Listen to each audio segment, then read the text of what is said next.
Well, hey, everybody. So thankful that you would be willing to join us here during this time. And we pray that it's an encouraging and hopeful time for you.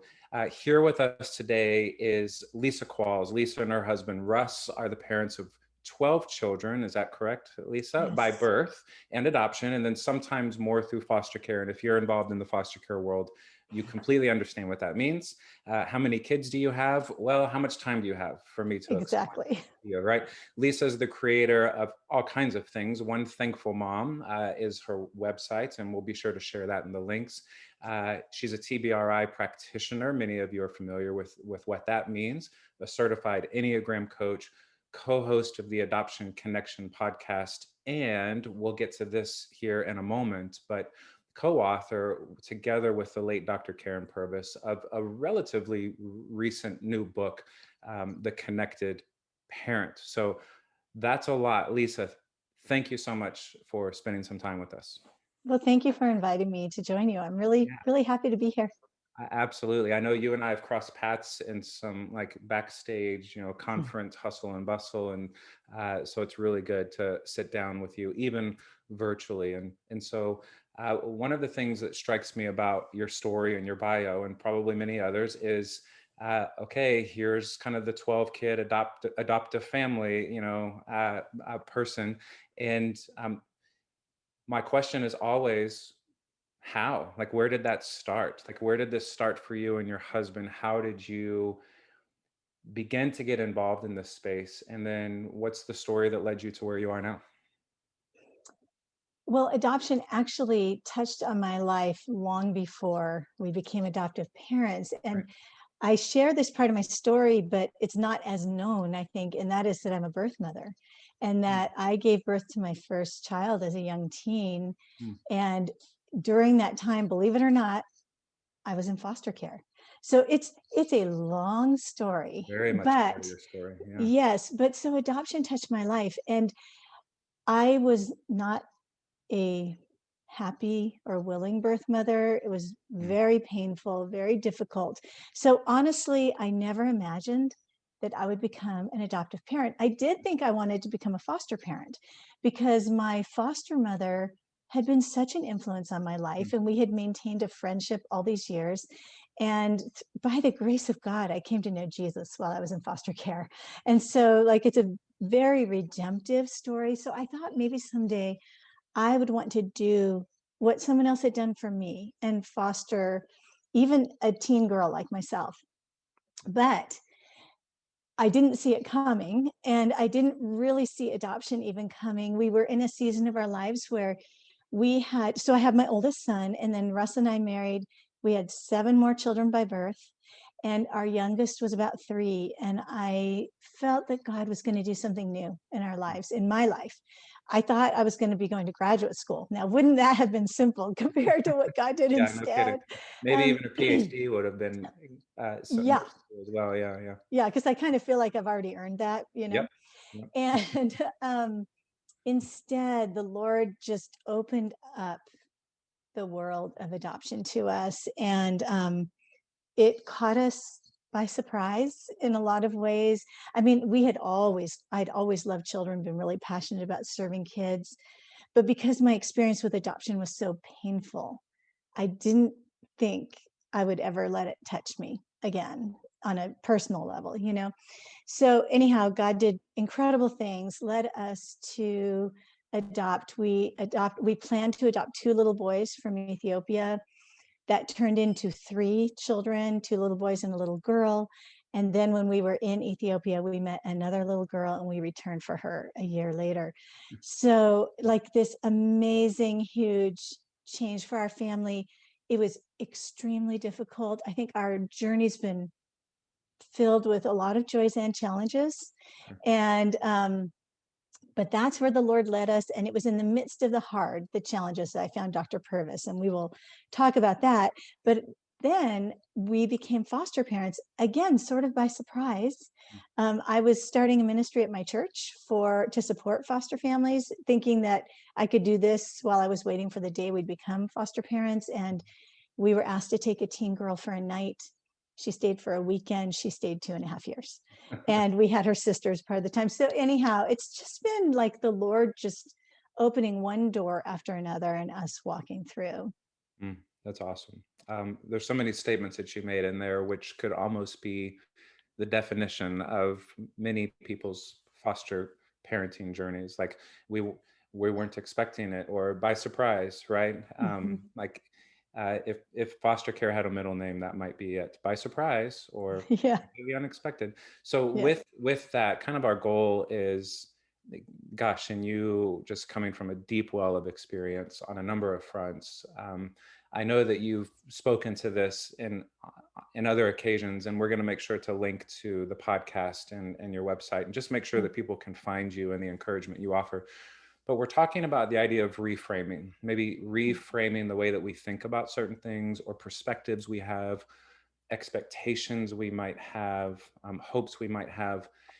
And maybe it's the case that sometimes we don't see things the way that God sees things, or we don't define things the way that God defines things. So with that, um, perhaps we're not seeing things clearly. In your experience, what's an area of the foster care or adoption journey that you have found many parents might need to reframe their thinking on, if they're going to not just survive the journey, but really thrive on it in a healthy way? There are so many ways I could answer that question, but the first thing that comes to my mind is that I think for me, I knew it was going to be hard. I did. I knew my children were coming from trauma. I had read enough, learned enough.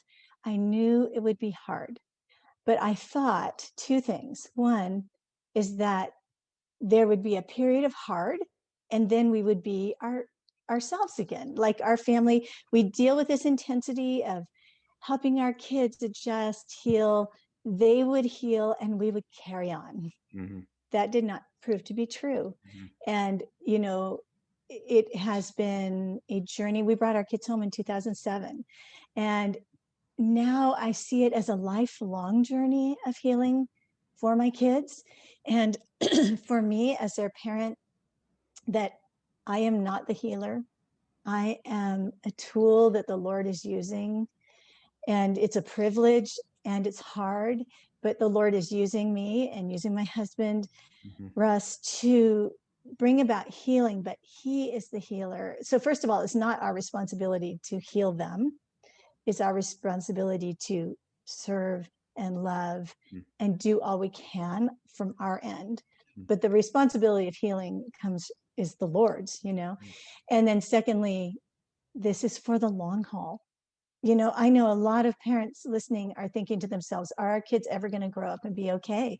Are we going to be doing this forever? Well, for most of us, our kids will grow up and probably be able to be independent. Not everyone, but even still, I've now raised a lot of adults, and even still, I know this is going to be a journey of a lifetime, because these wounds do not just disappear, and attachment doesn't come in a moment. It doesn't come because we've even done everything right. Attachment is a long journey. Hmm. That's good. And I think you actually answered my next question. I've never met a foster or adoptive parent who walks in the room and says, I got this, right? um, Maybe in the back of their head, they're hoping that that might be the case. But again, I've never met one who says, I got it. I can fix everything. Mm-hmm. Let me take control. So just piggybacking on what you've just shared, what do you say to the parent right now who might even be watching this, who's just feeling like, I don't have what it takes to fix? You've mentioned that, to heal, you've mentioned that, but and to continue on this journey, you mentioned that, but I don't know if I have what it takes to continue on and to do what needs to be done. And maybe coupled in there, and you can speak to this, is the idea of, I don't know if I have what it takes to succeed in this. Um, whatever we might mean by that. And so what would you say to them in that moment? Well, first of all, in terms of succeeding, I mean, I went from believing I was a really good mom. I went into this because I felt like I'm a good mom. I love my kids. I can do this. I have more love. I have more to give. And the experience of parenting very traumatized children, it really broke me down. Like, I went from believing I was a good mom to really wondering if I had ever been a good mom, because I did not feel like a good mom. I felt like I hardly recognized myself sometimes. I mean, it took me to some very low and dark places, I think, because the needs were so great and the challenges were so great and the siblings were experiencing so much trauma. Like, I say that we wanted to serve and love and care for children from hard places, but in the end, I created a hard place right in my home for my other children too. Mm. And so I had to really, really come back from feeling like I have nothing to give, I'm failing everybody, to saying, okay, there are people who can help. But I had to be willing to ask, and then I had to search hard. I had to find those resources. We didn't actually have as much in 2000, 2007, 2008 like we do now, Right. but I had to find my people. I had to find my community, other parents, and I had to find the good professionals to really help me stay the course, because it was very lonely and very scary on our own. Mm. Yeah. Yeah. What an encouragement that sometimes maybe we're taught to think that, look, you got yourself into this, and you need to work your way through this. Hmm. You've got yourself into this. Don't burden anyone else with this. And again, that requires a paradigm shift to say, actually, I desperately need those around me, not only the community of people, but even professionals. And again, I think we're kind of growing out of maybe a generation where there was some stigma attached to perhaps your need for professional help.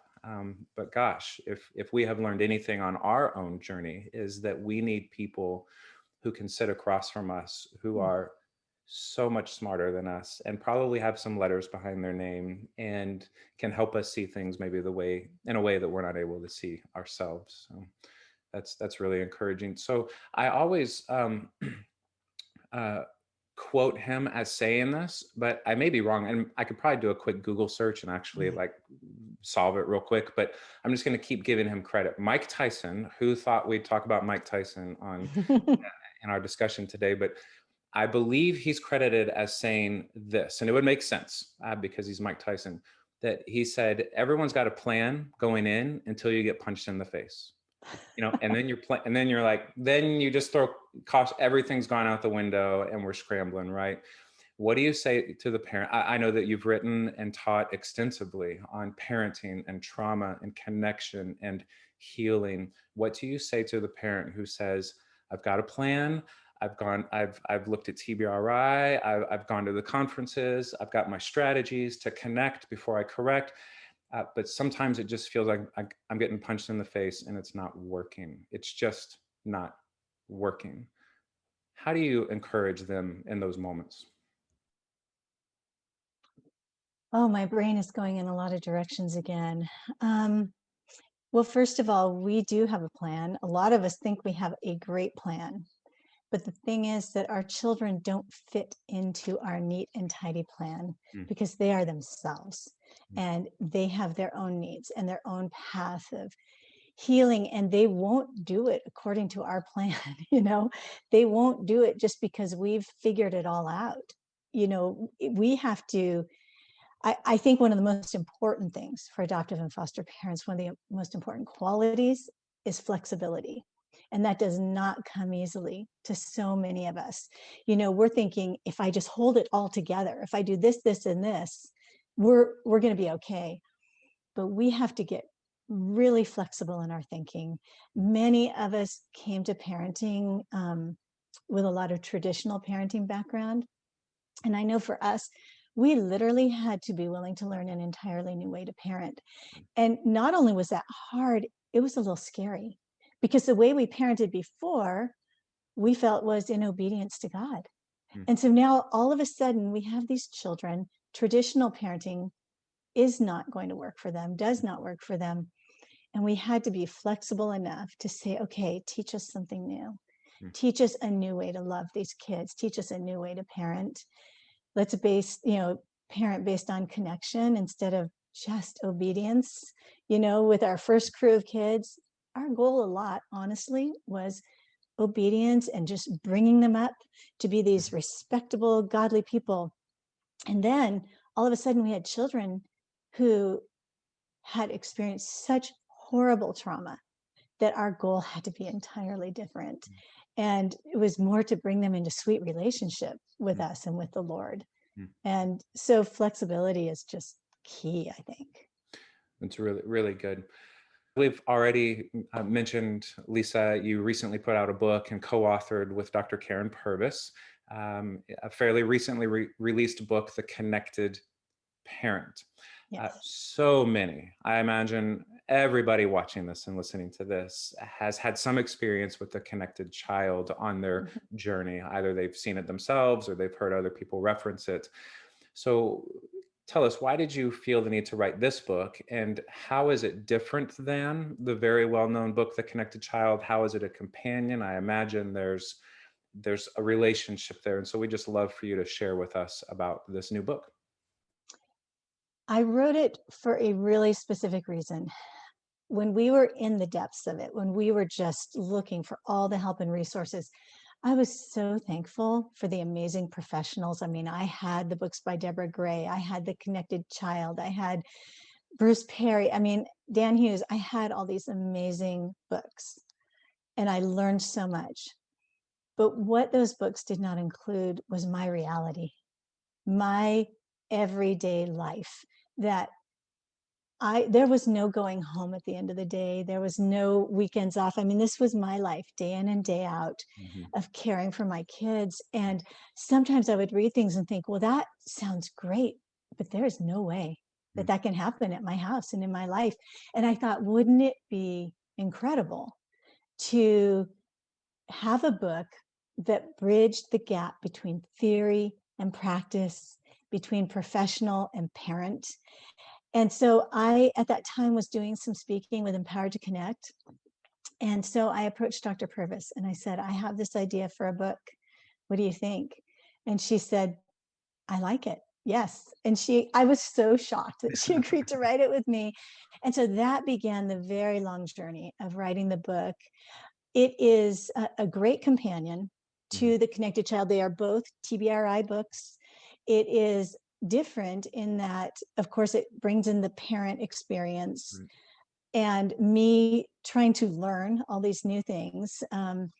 It also, so it's very story rich. Great. From what I'm hearing from people, it is definitely a faster read. It's a good introduction because we cover many of the same things, but because there is more story to it, it's just a different approach, I think. It's a little heavier on attachment, including our own attachment histories in a very kind and non-judgmental way, because I think sometimes when we hear it's all about our attachment, we get a little bit like, really? I don't know. I could go into a whole thing about that, but do you know what I'm talking Yeah, about? yeah, yeah, yeah. Yeah. Like, don't So, stop poking at me, right? yeah, like I'm already doing the best I can. And now you're Right, saying right, it's because of what happened to me, and right. Like, it that's gets not what I overwhelming. didn't come here for that. Right, right. Right, right. And so we touch on that. Um, there's a whole chapter on teens. There's the last part of the book is on the importance really of caring for yourself, because like I mentioned earlier, this is a long, long journey. We need endurance to stay the course.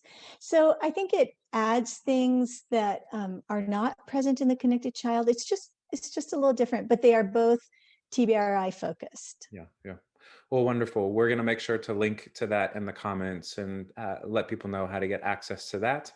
And we will be sure that they know how to get a hold of you and to be a part of Mhm. your communications, particularly on some of these new pieces that you're beginning to put out regarding siblings in the home and just the impact of opening our home to the foster care and adoption world and how that affects siblings, kiddos that are already in the home. Uh, Right. so I know that many will be interested in that as well. So, Yeah. Well, Lisa, thank you so much for your time and just continuing to pour into and speak life into this community. I know so many are blessed by it, and we're grateful for you. So thank you. Well, thank you. Thanks for letting me be here. Absolutely.